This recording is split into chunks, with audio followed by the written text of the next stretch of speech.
Sabi tama ka po diyan, and yes po, nyaman po ang puntos ta na sabi ta nga ni sinda po nagnenegosyo man po sa Legazpi, and we know for a fact na they are also earning. Kaya sabi ko, baka pwede kami makiuron man na dahil na po kita pagpa-charge ka mga bayad yan.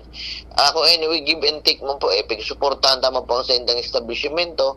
Sana suportahan man indang LGU, tabangan man indang LGU na at least mabawasan ang traffic and mabawasan ang auto sa tinampo. Kasi madidipisilan ka ng task force na magparaklam ka mga auto diyan. Mhm. So gulping spillovers tabi konsihal na posibleng mangyari ano po? Yes po, kaya that's why talagang bago man mag-July 24, hopefully po ma-reconsider kang SM ang samuyang pangapudan. Kaya piagad ko man ang suporta kang 16 sanggunian. Sabi ta nga ni na kita ang saro sa mandato ta in aid of legislation is the voice of Legazpi. Kaya dapat talagang bigigibo mining trabaho na ako nag-agad pa na suporta. Of course, pag iriba ko na suportan po yung resolution ko. That's why mapapod kami committee sa whole na gusto may makauron ang management ng SM.